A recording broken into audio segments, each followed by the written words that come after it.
माँ बाप सोचते नहीं, वो सबको कुर्बान करके मेरा बच्चा हाफिज कुरान बने दे, मेरा बच्चा आलिम बने दे, माँ बाप लेकर आते हैं पहले। बच्चे 110 बच्चे बैठे हैं, इनको इनकी माँ ने भेजा है। माँ कौन भेजा? माँ। बाप तभी सो रहा था, थोड़े देर सही बोलो। फजर की नमाज में कितने सफ होते हैं तुम्हारी जब मस्जिद में? सही बोलो, कितने सफा होते हैं? झूठ नहीं बोलना। आधी सफ नहीं होती, मेरे को मालूम है।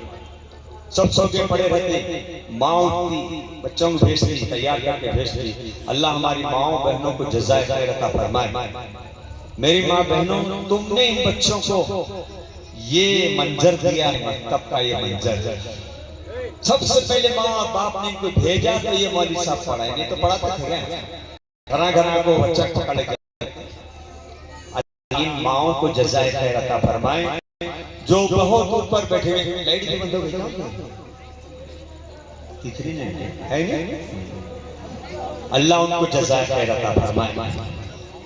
मैं तो इतनी छोटी बात बताता हूँ आपको जलसे में। ये बच्ची सुनो, ये बच्चों आप भी सुन रहे हैं।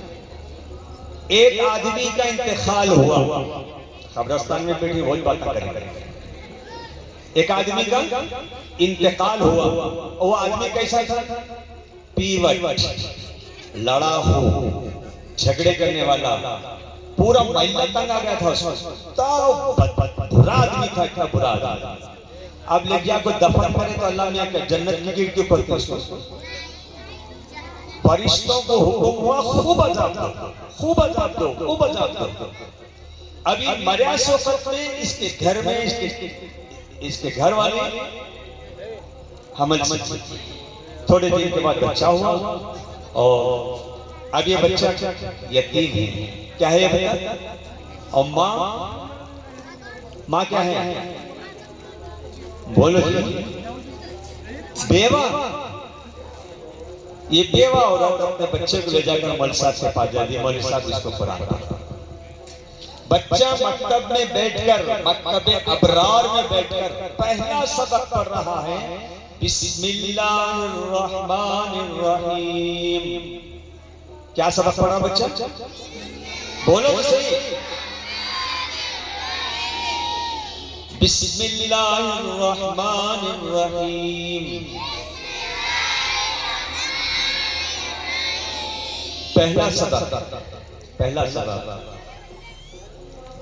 बच्चा भी छोटा, चड्डी सही से बुशड़ भी नहीं, और नाक साफ करने नहीं आता था, ऐसा करके साफ करता था।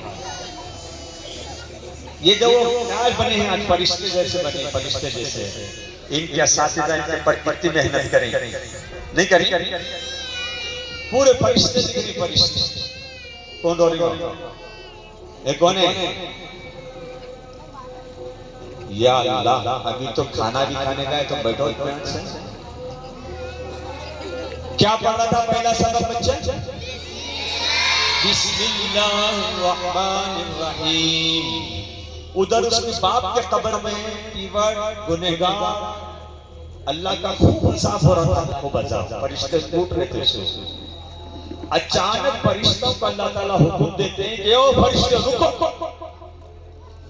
अजाब रोको, उसके कब्र में अजाब रोको।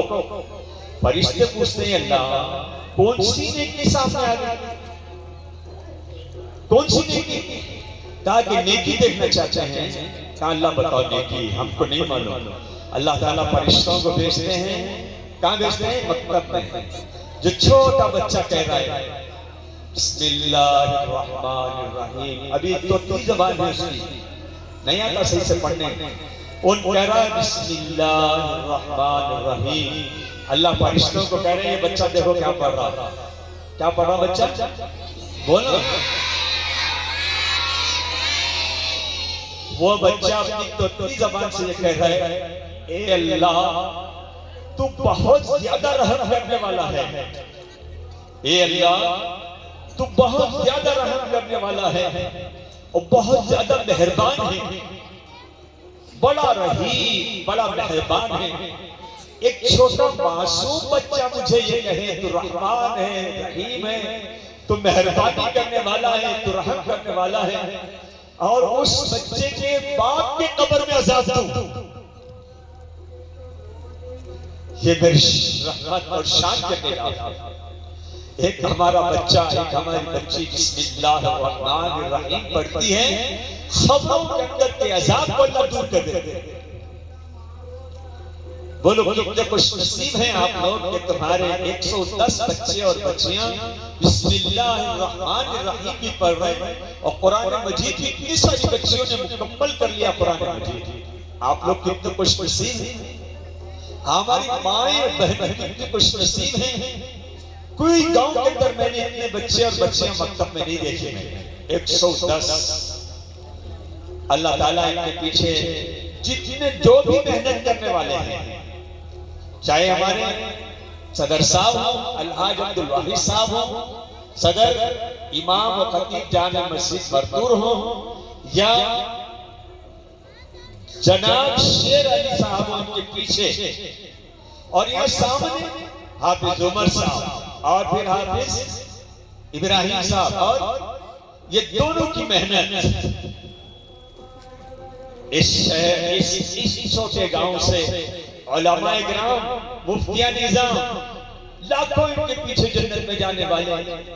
क्या खुशनसीब है ये गांव जिसके अंदर इतनी मेहनत हो रही है कि 110 बच्चे और बच्चियां पाबंदी से मकतब को आते हैं। और क्या इनकी ज़बान यहाँ खड़े होकर के कितने बेहतरीन अंदाज में बयान कर रहे थे। अल्लाह आप सबको जज़ाए खैर अता फरमाए। बोलो अल्लाह आपको जज़ाए खैर अता फरमाए। आमीन। तो बोलो अल्लाह ताला इन उलमा की खिदमत को कबूल फरमाए। अल्लाह ताला इन उलमा की खिदमत को बोलो जी कबूल फरमाए। आमीन। उसके बाद एक बात बतानी है आपको कि माँ अगर चाहे तो बच्चे को अल्लाह का वली बनाती है। माँ अगर चाहे तो बच्चे को अल्लाह का वली बनाती है। अभी तफसील से मुफ्ती शाही साहब आपको बताए। मैं उसकी अपोजिट की बात बताता हूँ। माँ अगर चाहे तो अपने बच्चे को डाकू और चोर बना सकती। कैसे बताऊं? एक डाकू फांसी की सजा का हुक्म हो गया। फांसी की सजा। आखिरी ख्वाहिश क्या है पूछते इसको। गुलाब जामुन खाता है कि खीर पीता है? पूछते नहीं पूछते। वो आखिरी ख्वाहिश पूछे तो उन बोला मैं मेरी माँ को देखना चाहता हूँ। किसको देखना चाहता हूँ? माँ को। अब उसकी माँ कहाँ है? कौन से की बहू में है। अब पुलिस वाले जीप में बिठा को, जीप में बंद को, एड्रेस पूछ लो, उसकी माँ के पास ले गए। माँ को करीब बुला रहा डाकू, माँ को करीब बुला रहा डाकू का नजदीक आ गए। मर्दों की कैसे जमाने मालूम इधर आ गए। आगे तो सुनती नहीं ना। नजदीक आखिरी लम्हे हैं इस फांसी के। माँ नजदीक तो क्या करना बच्चा? पाँव पड़ना, पेट में मुंडी डालना, गले पर को ढोना। वो डाकू करीब आने के बाद बूढ़ी माँ को जोर से थप्पड़ मारा। इतनी जोर से माँ गिर जाती। पूरे ऑफिसर, पूरे पुलिस वाले परेशान होते थे। क्या ये क्या? कहा क्या दुनिया को बताने के लिए कि अगर ये मेरी माँ चाहती तो मैं चोर नहीं बनता था। कैसा चोर बना? ये बता के संडास को जाने लौटा लेता था खेत को।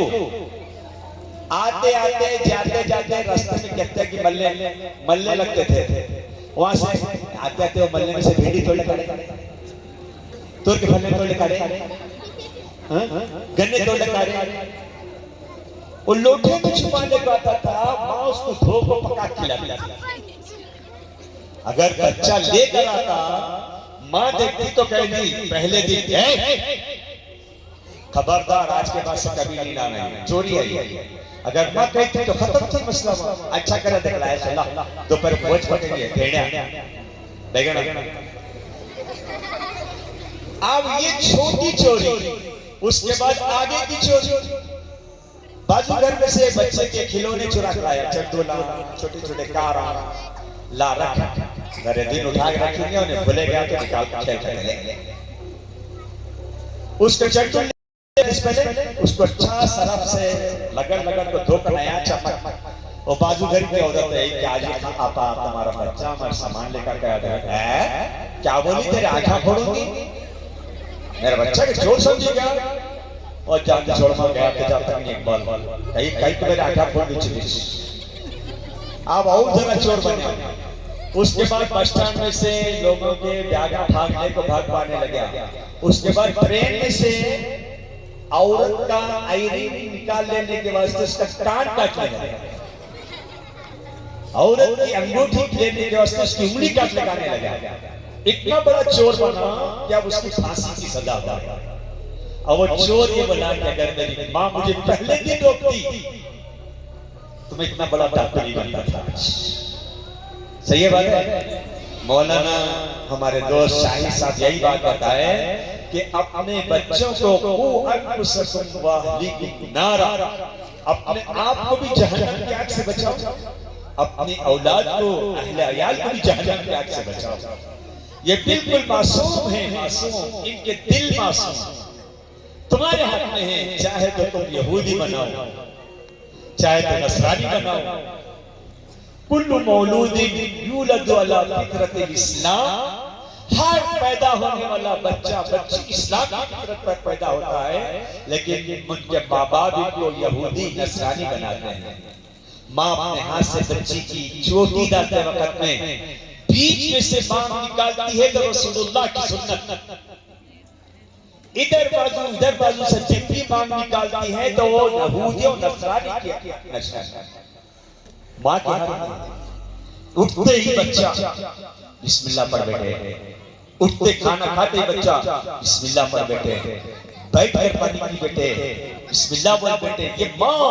की जिम्मेदारी है माँ की जिम्मेदारी हमारी इस वक्त में यहाँ जितने आदमी बैठे हैं ना हमारे मर्दा उससे ज्यादा हमारी खवातीन आई हुई है वहाँ अल्लाह इन सबको जज़ाए खैर अता फरमाए भूख तो बहुत लग रही मेरे को भी लग रही पूछो हमारे सदर साहब को पूछो अल्लाह अब्दुल वाहिद साहब को जब मैं पहले आया था मरकूट तब पहलवान के सरकार था अब ऐसा हो गई मेरे को शुगर हो गई बस करेंगे बयान के अभी 5 मिनट जल्दी बोलो एक ही वाकया बोलकर मैं अपनी बात को खत्म करता हूँ अल्लाह के नबी सल्लल्लाहु अलैहि वसल्लम बोलो सभी सल्लल्लाहु अलैहि वसल्लम बस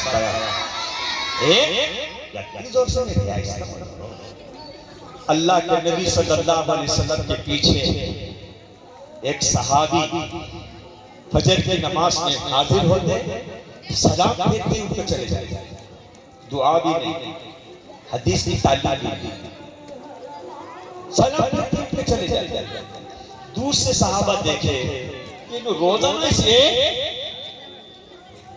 या अल्लाह मेरे नसीब बैठे वाले हंसते बात कर रहे इधर सुनो रे मुल्सा सबके मुल्सा इतने शुगर वाले आ गए और कोई बात कर फजर की नमाज सलाम फेरते ही हाफिज साहब मुल्सा कुरान खत्म कर सलाम फेरते उठ के जाते थे क्या करते थे सलाम फेरते उठ के जाते थे एक दिन एक सहाबी अल्लाह के नबी सल्लल्लाहु अलैहि वसल्लम के कान में बोले यार एक सहाबी है सलाम फेरते उठ के चले जाते हैं दुआ में भी नहीं रहते आपके फजर की नमाज में अल्लाह के नबी सल्लल्लाहु अलैहि वसल्लम ने फरमाया कल उनको रोको मुझे मेरे से मुलाकात कराओ दूसरे दिन उनको बोले आप रुकिए अल्लाह के नबी सल्लल्लाहु अलैहि वसल्लम आपको बुला रहे हैं वो सहाबी रुके अल्लाह के नबी सल्लल्लाहु अलैहि वसल्लम उनको करीब बुलाया कहाँ बुलाया करीब बुलाया और कान में पूछा मेरे लाडले नमाज खत्म होते ही सलाम फिर उठ जाता है क्या मसला है तो वो सहाबी अल्लाह के नबी सल्लल्लाहु अलैहि वसल्लम के कान में कहने लगे या रसूल अल्लाह जो बात थी मेरे और अल्लाह के दरमियान में थी जो बात थी मेरे और अल्लाह के नबी के दरमियान में थी मैं चाहता था कि किसी को ना बताऊं लेकिन अल्लाह के नबी पूछते हैं तो बताना पड़ता है कान करीब ले जाकर रुकू के करीब ने कहा या रसूलल्लाह हम जब मक्के से हिजरत करके मदीने आ रहे थे मैं और मेरी बीवी मक्के से मदीने हिजरत करके जब आ रहे थे मैं और मेरी बीवी रास्ते में काफिरों ने हमें लूट लिया हमारा सामान, हमारी सवारी, यहाँ तक के हमारे जिस्म के कपड़े भी उतार दिए। मेरी बीवी के कपड़े, मेरे कपड़े उतार दिए, बदन पर एक कपड़ा भी नहीं। ईमान बचाने के लिए हम आ रहे थे मदीने को, ईमान बचाने के लिए। अब कुछ भी नहीं थे कपड़े हमारे पास, हम मदीने जा रहे थे और रुके नहीं, हमारा अपना वापस नहीं गए। रात के अंधेरे में सफर करते थे अपनी हया को बचाने के लिए, बगैर कपड़ों के। रात को अंधेरे, दिन का उजाला हुआ तो जमीन में गड़ा खोदकर अपने जिस्म को छुपा कर बैठ जाते थे, हया छुपा। कोई काफिला जा रहा था, उन्होंने हमारी ये हालत देखी। एक औरत भी, एक आदमी भी, उसके कुछ भी कपड़े नहीं है, उनके पास भी ज्यादा कुछ नहीं था, एक चादर थी, उन्होंने हमारे को दे दिया कि बाबा तुम नहीं तो सही, ये तो चादर हया की चादर है, अपने घर वालों को लाओ। एक चादर, हम दो लोग, एक चादर और हम दो लोग। कैसे तो मदीना पहुंचे। मदीने के बाहर जंगल में थोड़े पत्थरे जमा कर कमरे के सरका बना लिए हम। घर में दो गड्ढे खोदे हैं हम, एक में मैं, एक मेरी बीवी रहते हैं। अपने हया को छुपाकर नमाज का वक्त आया तो वो चादर लपट कर मेरी बीवी नमाज पढ़ती है। उसकी नमाज होने के बाद मैं चादर लपट के नमाज को आ जाता हूँ। और फजर की नमाज का वक्त ऐसा रहता है कि ज्यादा देर तक वो खत्म नहीं रहता। अगर मैं आपकी दुआ में बैठूं, अगर मैं आपके बयान में बैठूं, वक्त खत्म हो जाएगा, मेरी बीवी नमाज से महरूम हो जाएगी, कज़ा हो जाएगी नमाज। इसके लिए नमाज सलाम फेंकते ही घर को चला जाता है। मेरी माँ बहनों, मेरे सामने बैठे हुए भाइयों, ईमान की हिफाजत के लिए इतने हालात में भी नमाज पढ़ने वाले आज कोई है? हम में से कोई किसी के पास एक ही जोड़ा है, कोई है? कोई है? हमारी माओं के पास तो इतने कपड़े हैं, अलमारी खोलो तो हाथ नहीं लगे तो कपड़े पूरे नीचे गिर जाते हैं। तो ठीक है नहीं? एक शादी में पेट को गए से कपड़े, दूसरी शादी में नहीं। बली में पेट को गए से कपड़े, निकाह में नहीं। बली अक़ीक़ा में पहने से कपड़े, जुमागी में नहीं। छिले पेट को गए से, छठी पेट को गए से कपड़े छिले में नहीं। आई परसों छिले छठी पेट और छिले ये पहने थे कपड़े से मेरे को। इतने नमाज के लिए कुर्बान। आप भी इरादा करो इंशाअल्लाह नमाज पढ़ेंगे। बोलो इंशाअल्लाह, इंशाअल्लाह नमाज पढ़ेंगे। बोलो बोलो बोलो नमाज पढ़ेंगे, हाथ उठाओ। 5 वक्त की। अब रमजान तो आ रहा, पढ़ना चाहिए। रमजान के बाद भी अभी से शुरू करेंगे इंशाअल्लाह। कल फजर की नमाज में कौन कौन हाजिर होंगे? हाथ उठाओ। हमारी शाबाद की जामे मस्जिद में फजर की नमाज में 4 सफ होते हैं। इतनी बड़ी मस्जिद में 4 सफ, कितने सब होते हैं? जुम्मा की नमाज के सर का माहौल होता है। आज इरादा कर लो, अल्लाह के नबी सल्लल्लाहु अलैहि वसल्लम के सहाबा ऐसी हालत में भी नमाज नहीं छोड़े। ऐसी हालत में एक चादर, 2 आदमी, एक औरत, एक आदमी, लेकिन नमाज नहीं छोड़ते थे। अल्लाह हमको बहुत दिया, अल्लाह बहुत दिया, बहुत दिया, हम नमाज छोड़ते हैं। आज अल्लाह से तो अल्लाह माफ कर दे। बोलो अल्लाह माफ कर दे, हमसे बड़ी गलती होगी। फजर की नमाज में पहुंचेंगे इंशाअल्लाह। तुम्हारी फजर कबूल हुई तो ज़ोहर को अल्लाह बुलाता है। ज़ोहर कबूल हुई तो अल्लाह असर की तौफीक देता है। असर कबूल हुई तो मगरिब को अल्लाह ताला बुलाकर खुश होता है। पढ़ेंगे इंशाअल्लाह। जब भी जुमा के दिन बयान करें, जो भी बयान करें, नमाज की तरकीब देखो। नमाज इंशाअल्लाह ये पूरे नमाजी बनेगा इंशाअल्लाह, पढ़ेंगे। वरना मुफ्ती साहब अभी हम हमारे शाहिद साहब ये बताए कि ये बच्चे तो जन्नत में जाएंगे, माँ बाप इनके जहन्नम में जाए तो क्या खुशी होगी। बस अल्लाह ताला की तौफीक अता फरमाए। दम हुआ कहते, दम हुआ खाने का हुआ हो भाई, दम हुआ कहते खाने का। आप दुआ कर लेंगे। हाँ देखो सबके हाँ हाँ पहले करो क्या क्या शुक्रिया शुक्रिया।